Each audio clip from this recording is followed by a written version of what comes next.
So his concerns were during a food pantry, like when, or homeless line up on streets to get food. So in policing and law terms, maybe the curtilage of a property. But ultimately, the outside and the foyer would be considered like open space. The inner part of a church, would be considered where it, with the exception of a criminal warrant, which would be not, it's frowned upon, but allowed in, whether it's state level or federal level.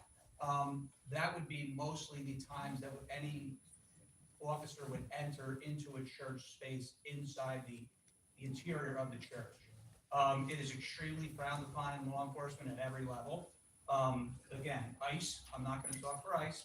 I'm gonna say that, we would monitor a situation like that, but yes, if there's any concern about identifying the people that have entered any dwelling, including a church, you reach out to the police, like I said earlier, we'll investigate to see who's there, especially if something as intrusive as something like that.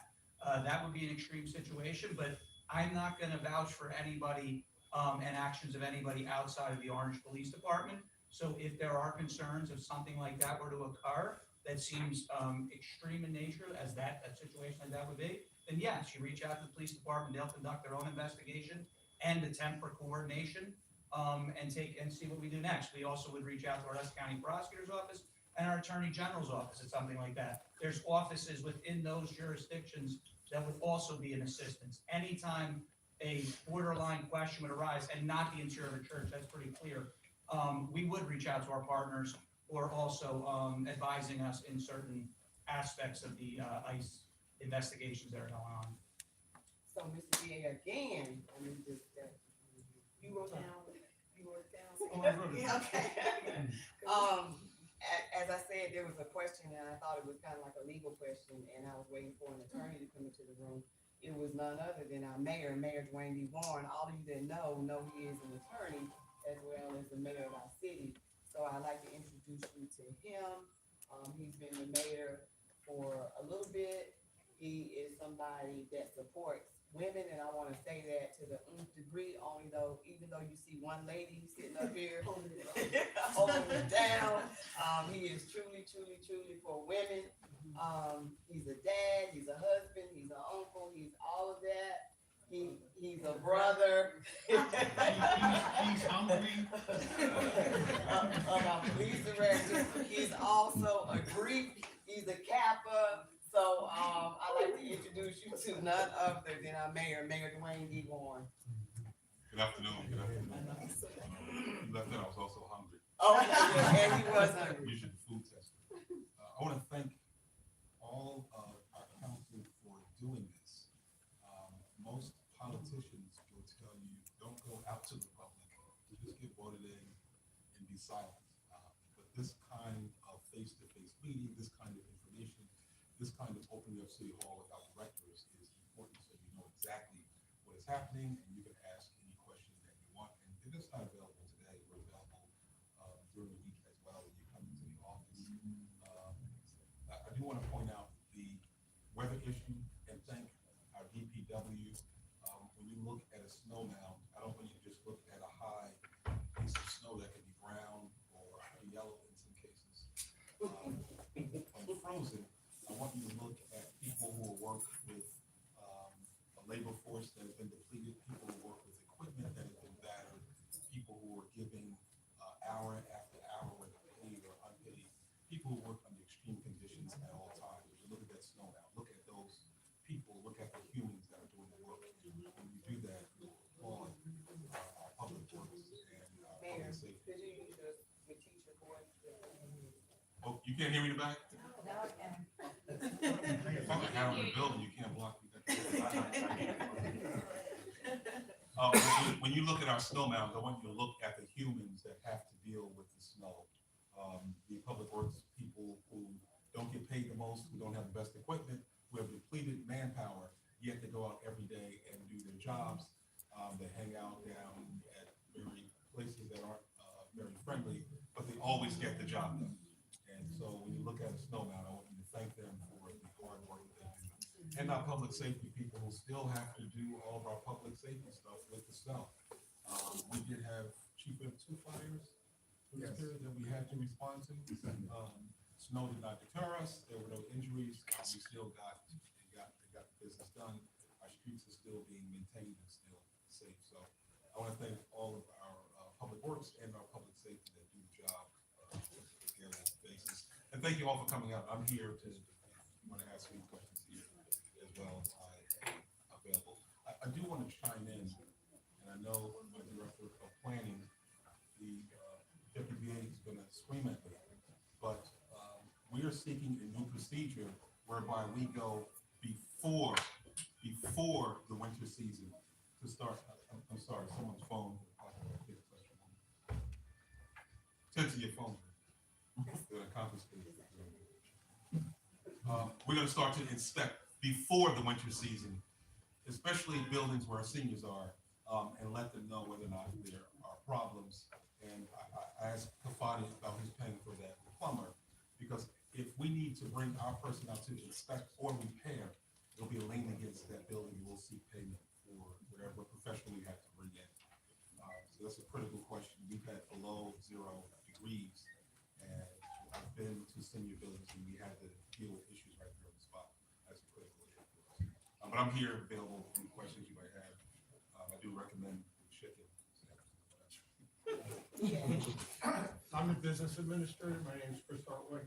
Just to go back to the heating issue, sometimes the heat fails beyond business hours. And the process that was discussed by Kafani and Laquana talks about what you do during business hours. But if you can't reach your building management and you can't call City Hall because it's not business hours, the city has a heat hotline. That hotline is manned 24 hours a day, 7 days a week during the winter season. You can call that hotline and a code enforcement officer will come out immediately. The second thing was a correction. Everything I said about 150 Taylor Street actually applies to 151 Taylor Street.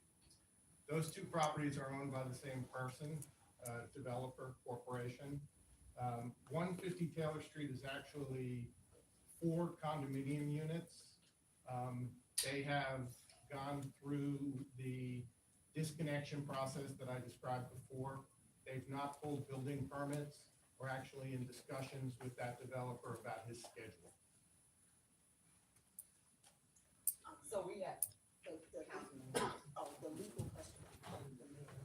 It was, if we've identified the homeless people in Orange, and a resident wanted to know, are we legally bound if they freeze to death because of the 0 below temperatures, and we can't force them to go into?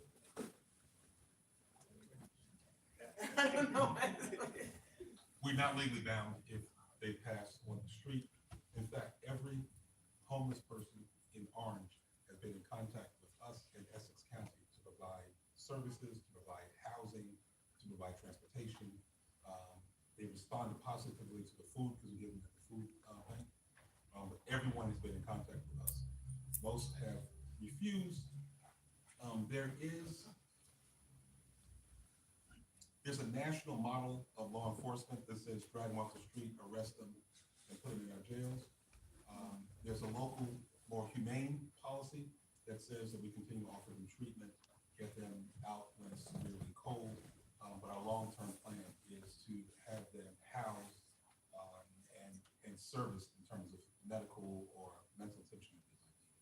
So that's our short-term and long-term. Yes. so Councilman Ross has a question. This is for code enforcement. I am concerned with my street becoming more of a commercial zone than a residential zone. There are commercial vehicles all day and night parked on the street, and also vehicle maintenance work being done all the time. What can be done about this? Can you give us the street where we wrote the question? Hawthorne Street. Hawthorne? I say my street, you know, I'll see my street. Between Cleveland and Dayton, yes. Okay, Kafani Allen, Chief Code Enforcement Inspector.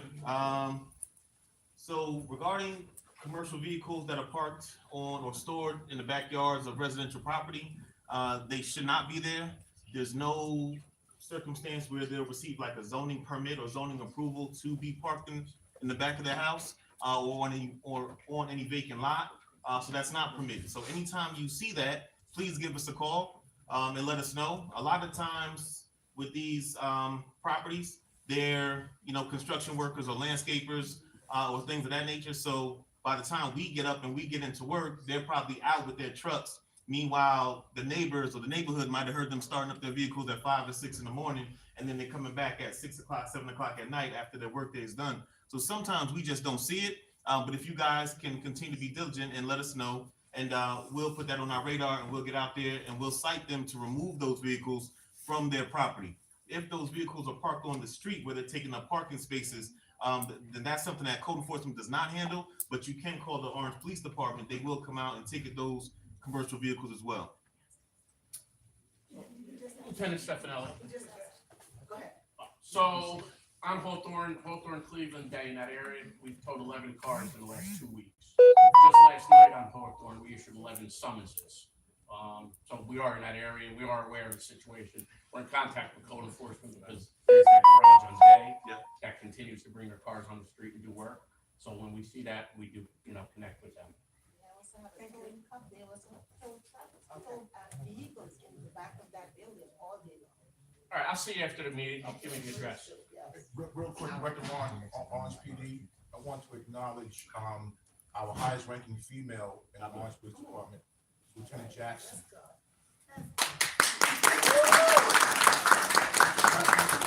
I'd be remiss if I didn't acknowledge her. She does great work. She's the glue that keeps us all together, and we appreciate her. So thank you for coming.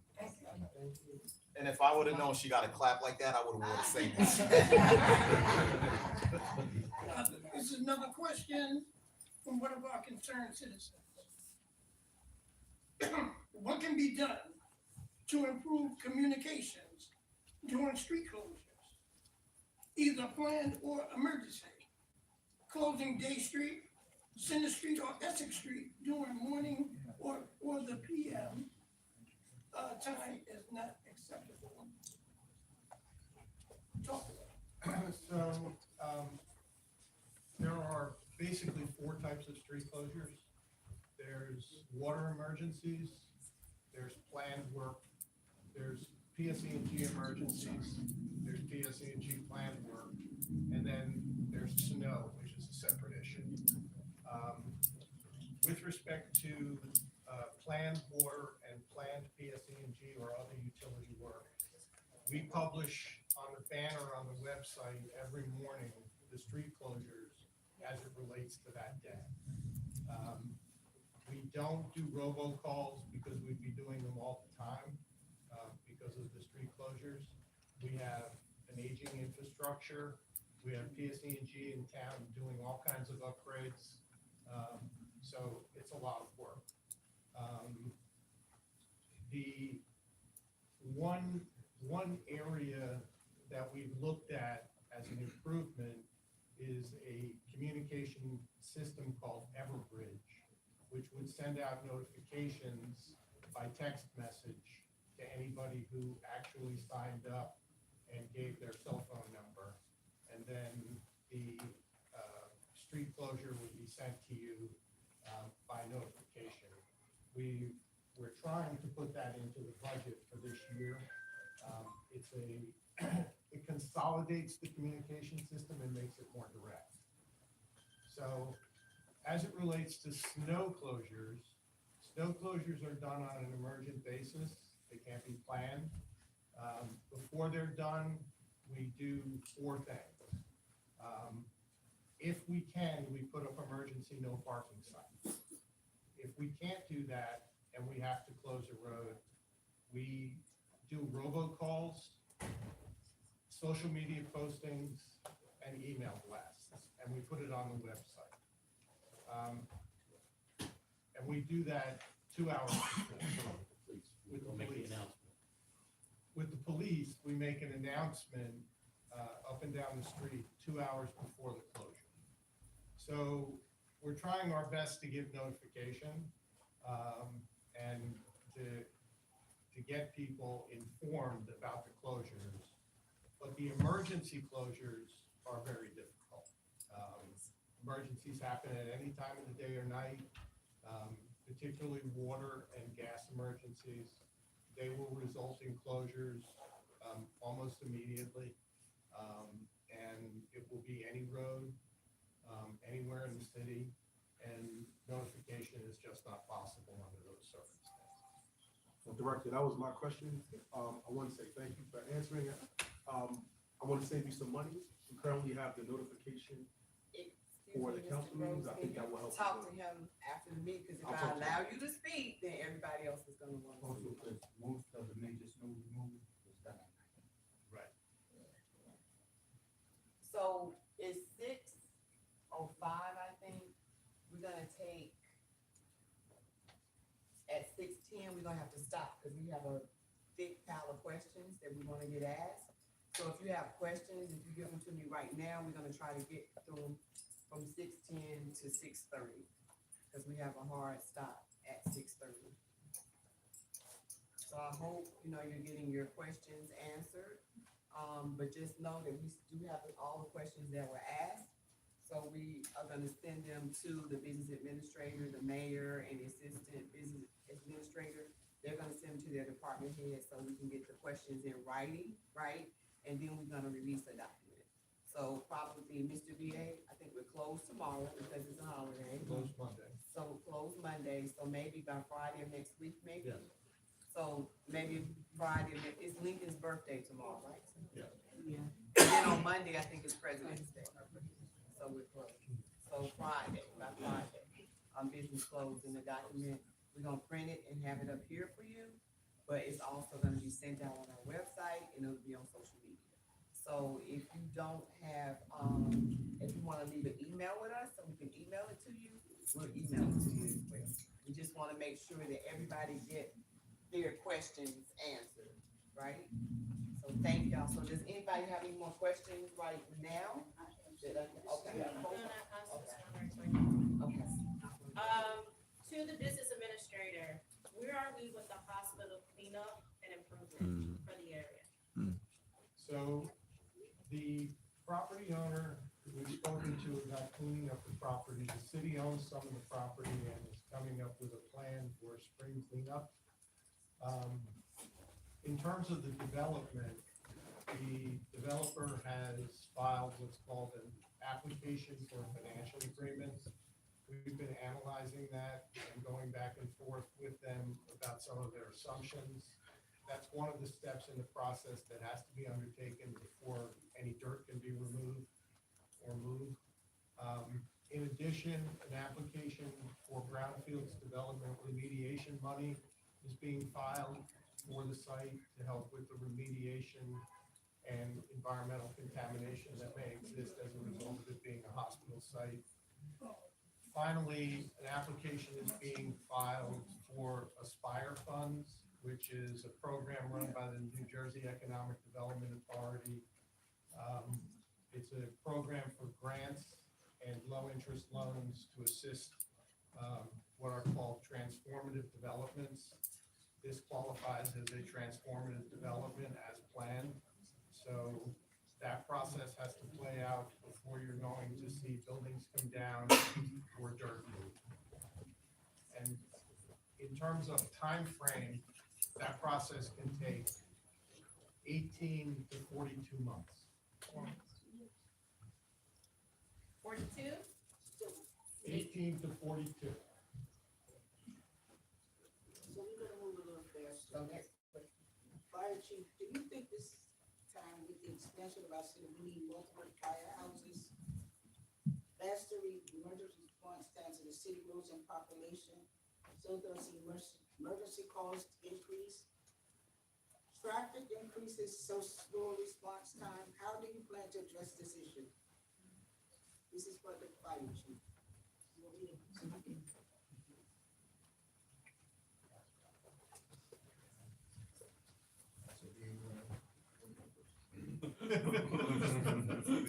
You already know my answer. Go ahead, Chief. So, with the response to the growth of the city.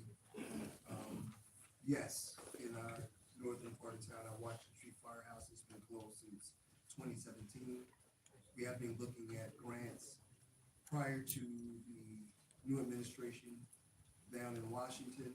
There was a grant that was being forwarded by senators. It was the fire station grant. It was something I was really looking forward to, which would help with cities and municipalities like ours, with developments of firehouses and opening up, building new firehouses, or helping with the infrastructure. That grant now has been put to the side. So we're looking at other means to try to look at Washington Street PA, we're trying to find some other funds that could happen possibly to help us with the opening of our firehouse would help us in that northern part of the town to develop. Right now, we do operate out of one station. We do maintain our services. We will always maintain our services without that, but that will help us with traffic that comes with those conversations that we have with the police, with the parking and with this lack of parking. That is impacting us with the cars that are parking up to the corners on sidewalks, tightening up streets, parking on both sides of the streets. We have big rigs, big apparatus, so we're finding it harder to navigate now that we have snow on the roads.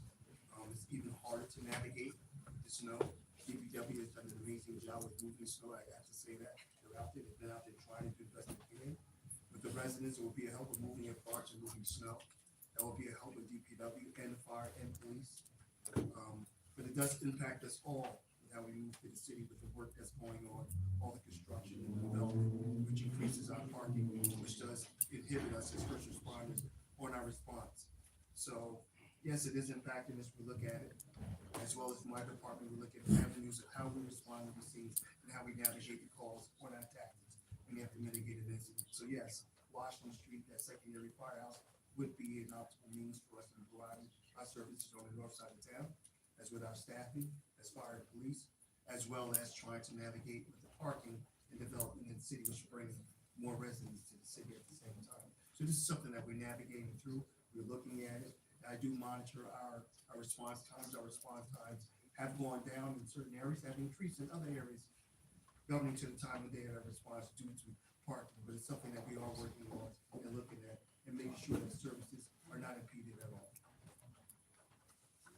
And I'm sorry, Jared Brown, Chief of Orange Fire Department. Next question. When will the ground break for our recreation and wellness building? So you'll see at the first meeting or second meeting in March, there'll be an item on the agenda for the city council to consider, which is the redevelopment agreement for the site. That will be followed by a process where we cost out the recreation interior build out. That has to be done before a financial agreement can be drafted and approved by the council. Once the redevelopment agreement is drafted and a financial agreement is in place, the buildings will be demolished. I expect that those agreements will be in place by August, possibly June, in that time frame, and demolition would take place in the fall. There also has to be some environmental remediation to the site, which has to take place prior to the demolition. It shouldn't take more than a few weeks, but we have to factor that into the schedule. So a groundbreaking is off in the future, probably 24 to 36 months by the time you do planning board approvals, construction drawings, the compliance review prior to building permits being issued, obtaining financing on the part of the developer. All of those things have to occur before we can break ground on the construction. But the demolition should start to occur within the year. Thank you. The next two questions on here are sports related. What sports are available for the youth? And how is this information getting out? And the second part of this, does the city have a plan to have a sports theater programs to complement our high school varsity sports. Will Bell Stadium be renovated at any time soon? That's 4 questions. I have to take, no, go ahead. So our recreation, our community service director is not here this evening, so I'll answer this question to the best of my ability, understanding that I don't, I'm not on the ground for our program. We already talked about the Recreation Wellness Center. Sports available for youth. We have a fairly robust basketball program, including Summer Sizzle, an elementary basketball school program that we run with the schools. We run some older adult basketball programs in the summer and some tournaments. For baseball, we have a youth league. It's a travel team, right? Yes. Okay. And baseball has unfortunately fallen off in terms of popularity in this town for a variety of reasons. We haven't been able to maintain an internal league or feeder program for the high school baseball program. But we're working on it. Volunteers would be exceptionally helpful. One of the problems is that we don't have enough volunteers to coach, and then we have to go out and pay coaches. If you look in surrounding communities where there are successful baseball programs, you have a plethora of volunteers who support that program, and they bring their kids into the program as well. So it's very helpful to have volunteers in the program. The mayor just whispered in my ear that he would volunteer. Okay. I'm putting his name down. We have a football program and skills and drills system for football. We also have a cheerleading program, a tennis program in the summer, and I'm probably missing Flag football for girls. flag football And for boys. girls and boys. Are we gonna utilize those 2 new tennis courts? Tennis. Yeah, tennis. We Yeah, have so we have 10. happened to know too, Mr. and Mrs. Citrus City. Okay, that's not sports. Listen, you gotta give, it's a you know, give them options. Not everybody wants to throw a ball. We also have Pop Warner football. I'm an assistant coach for the Orange Bengals Pop Warner football team. Our teams go to the national championships every year. I'm a 13U coach. My son is playing, so I move up as his team moves up. It's a great program, and it's not just about football, but we are in the business of creating student athletes. We monitor academic progress. We go to schools and check on our students' progress academically. A lot of our students come from single-parent households, so we stand in the gap for those mothers who need male figures and mentors for young men. We have FLAG also. So if you're interested, I'll have information for the Orange Bengals football team, especially if you have 13-year-old boys that are real big. I need some linemen. My son is a quarterback, so I need some big linemen. When's your best player, the girl? Or girls. Okay, our best player last year was a girl. The last question on this sheet was, will Bell Stadium be renovated anytime soon? The city and the Board of Ed are in active discussions regarding a plan to renovate Bell Stadium. That's all I can say about it at this time. So Councilwoman Eason has what I think is gonna be our last question. We have about 20 more cards with questions. So those questions are going to be typed up, as well as the questions that were already asked. So once Councilwoman Easton asks her question, we're gonna be done with the questions like in this forum, but the directors are gonna be here. I don't know how much longer, if you'd like to ask some questions personally. We also have Congresswoman MacGyver's, table here. And if you wanted to get any information from Madeline, she's back there with the purple tablecloth. Thank you. We have Senator Timberlake's table here. If you want to ask any questions, this is my boss, my chief of staff, Elijah Mann, for Senator Timberlake.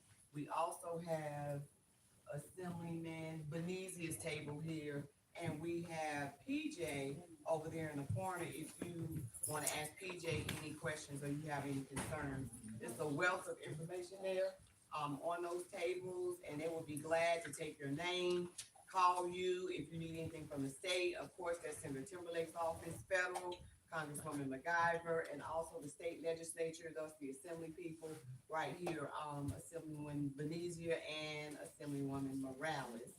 So with that being said, drum roll for the last question. I'm gonna paraphrase this one. There have been a lot of accidents on Essex Avenue, North Essex Avenue. And the residents has requested speed bumps. I think this is for Director Ladies. We would like to know what is being done about that. Right now, we have several streets that we are proposing speed bumps on. I'm not sure if North Essex Avenue is one of them. I need to check it and investigate it. But, you know, we have been putting out speed bumps across town. There's some questions about should we be putting them and what we should be doing that still need to be ironed out. And I guess in a nutshell, we got about, or we plan to do about 10 more speed bumps throughout town. I just want to add, so that no one goes away thinking that they can just request a speed bump and get one. There's a process that includes a review by police and fire as well as engineering. Police and fire response vehicles do not react well to speed bumps. They travel at high speeds, response times are very important, and speed bumps damage vehicles when they travel at high speeds. So it's very important that we do a review of the routes that speed bumps have been requested for. It's important that we do an engineering study. So that process takes some time. And we're working on a process that we can articulate because the number of requests for speed bumps has increased dramatically in the last year and a half. So don't think that we're ignoring the request for speed bump. It's just going to take some time to study it and make an appropriate decision that's safe and sound. Can I throw something in real quick? Tom Warren, Director on SPD. We have an anonymous tip line. I want to give you guys a number, 973-666-0097. That's 973-666-0097. And that line is monitored 24 hours a day, 7 days a week. And if I can also, upon the best director plan to give you the heat hotline number for those who may not have it, 201-259-3690.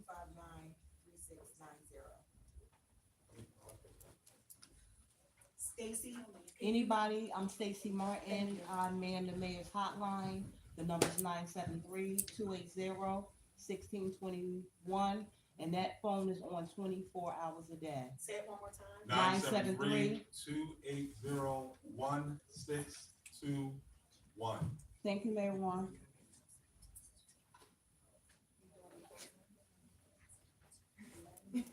As we close, mammogram screening, February 20th, Friday. Please participate. Very important. We need it in our community. I want to thank everyone for coming and participating.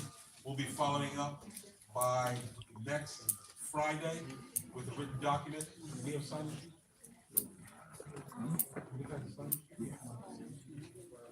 I apologize, we didn't have a sign. We have a signed out sheet.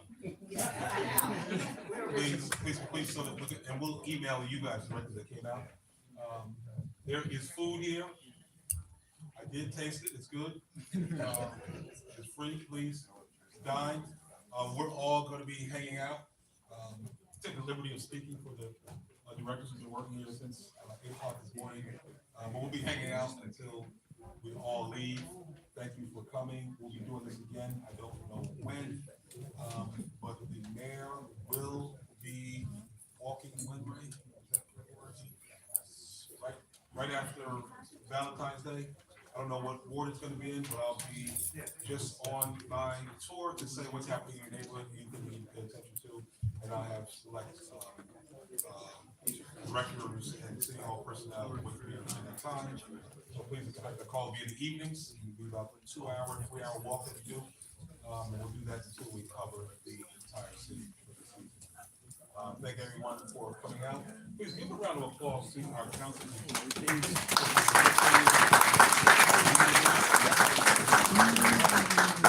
The most underpaid directors in the state, please give them a round of applause.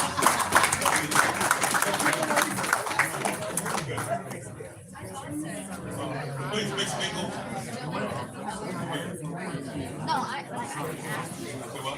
Hello, everyone, please, don't like your attention, please. Everyone.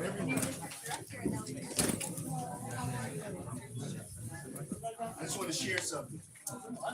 Due to the extreme cold and the conditions that are going on, warm weather that's about to come, we have a lot of. Everyone, please listen up. Please listen up. Very important, a lot of pipes are breaking in the city. As well as the 2 incidents that I had this Sunday and prior to Sunday last week, the portable heaters. I have to express this. If you know anyone, because everybody here knows someone, if you know someone that doesn't have any heat, please call a hotline. If you're using portable heaters, use them in a safe manner. I don't want my staff arriving somewhere and someone is not alive because of the space. We just had an incident that we're using space heaters. We got there, put out the fire, but they had another space heater in the closet. Everyone comes from somewhere. Everyone does something different. You know where you come from, you know people do something different. I would have never thought that a space heater will be in a closet to keep their clothes warm. This is serious. Okay, so I just want everyone knows someone. If you see a hydrant, someone's in front of it. Call OPD. Because if we have an emergency, we have to get to a plug. If it snows and it's in front of your house, please shovel it out for me, please. I'm just asking for assistance. But for staying warm, call a hotline. You need assistance, give us a call. If you're using portable heaters, use them in a safe manner. If not, call my phone. I will make sure that I will do my best to make sure that you're safe. Okay, but just need to share that because that has been rising within the last couple of weeks here in the city of Orange. So I need to express that, and I need to get that PSA, and please share it with everyone because we all come from somewhere else. And sometimes we don't want to speak to law enforcement, or we don't want to speak to anyone in a uniform because of our cultural background. But I would like for everyone to stay safe. We are not ICE. We're here to help and assist and make sure everyone is safe. Stay safe. Chief, thank you for that message. Timely one for this period. Please all mix, mingle, eat, be merry. Thank y'all. God bless. Good night. Thank y'all. Please sign out.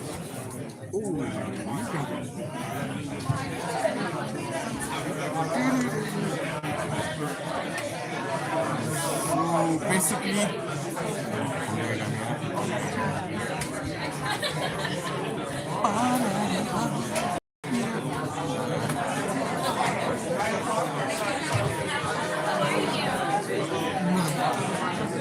Anko a bo sa tout moun, so te gen community meeting ki te fet. Te gen pil moun ki te patisipe. Donc la, on a essayé parler yon ansan avik lot. Donc na bon rapport kap fet sou aktivite sa ki te fet. Donc gen pil moun ki te prezant. La, nou te gen ansan avik moun. Différents autres mondes qui étaient présents. Donc, c'est orange. Tout au mesure que nous sommes capables de participer, comme nous connaissons, la PSC fait ça. Merci. OK.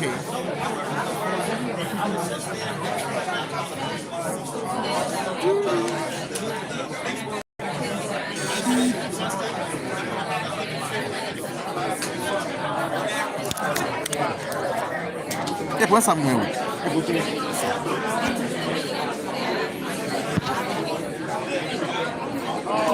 cabeça.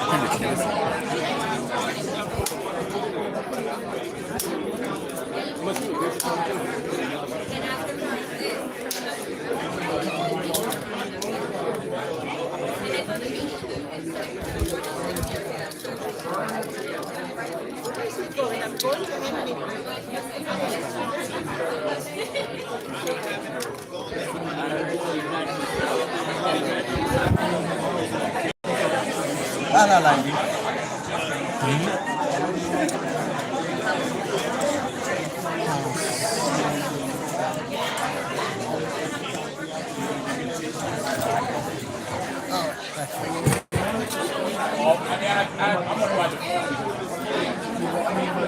Ok, donc ça c'était beau. Aussi nous-mêmes, Monica MacGyver. You should see that table right there. They would be able to. Yeah, absolutely. Alright. Ça c'est office là. On va lui poser des questions. Donc ça c'est représentatif. Alright. Ça c'est la Monica MacGyver. Alright. This is Venezia. Oh, that's Timberlake. Senator Timberlake office. Alright.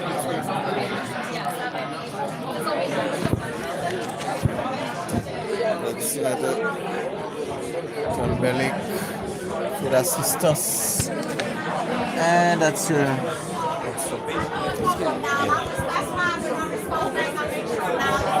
office. And also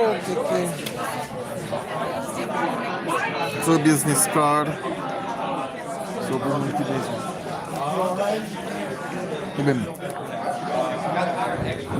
Alright, so different tableau. Look. Alright. That's trivia.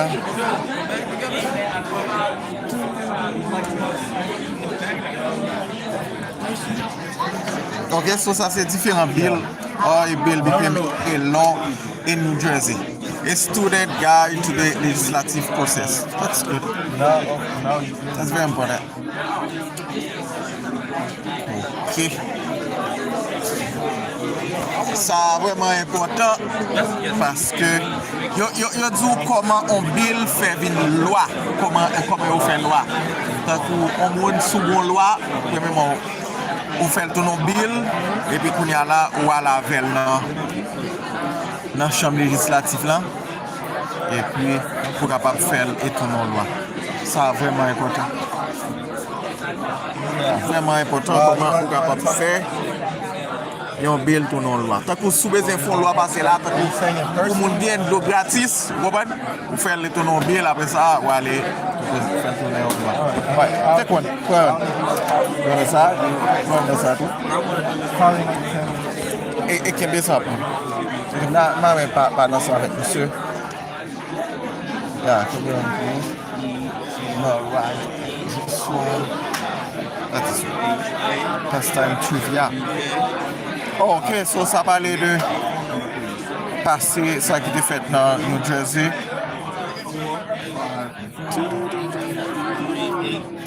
Alright. Ça va être ancien. Dans les années 40, années 50.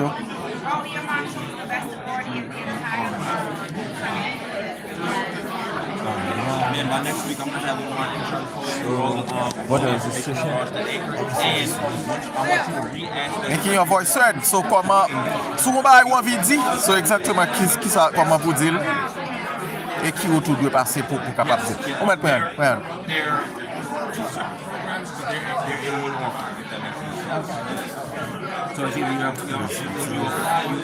Michael Venezia. So si vous avez voir passer sur un bagage vous présenter. Donc si vous font habiller ou comment donc vous pouvez juste paraître qui peut dire tout ça est important. Ça vous avez un numéro de téléphone. Numéro de téléphone vous êtes capable de envoyer email by tout capable comment pour contacter monde qui représente dans niveau state là ou bien dans niveau fédéral. Ok. All right, let's go. Hey, Mr. Charles. How you doing? Oh my God. How you doing, Mr. Charles? I'm good, and you? Mr. Brown? Yep. So now I'm live. I'm doing a report here for the radio. Good. For the radio station. Yeah. Hey, talking to some cover. Yeah. When I do my thing, I got your number. Yes. I'm gonna call it. All right. Thank you. All right. This is the line? My bad. I don't want to smoke. So what permission? No, you can go ahead. Yeah. Sorry. Excuse me. Sorry. Thank you. And then they're gonna have a mammogram. Oh, there's a lot of food. Thank you so much. Thank you. Thank you. All right. Yeah. Sorry, excuse me. So what press are you from? I'm from AET Premier Class, and also I have a radio show on Radio Olivier. Next over there for the church. Okay. Emmanuel Church of God. Oh, because Yeah, I Emmanuel sent Church of it God. to, no, I sent it to Pastor Manasseh. No. Oh, okay. Wani Manasseh, yeah, he's my pastor. Yes. I was just with Councilman Byrd 2 weeks ago, keeping against the TPS. Oh, yeah. Yeah, but Bobby, I'm gonna reach out to you for an interview. Okay. I will. Gonna be looking for you. All right. Thank you so much. You have a good You're night. welcome. Okay. You're welcome. All right. Thank you. Come on, We need you. What's up? All right. Yeah. Come on, I need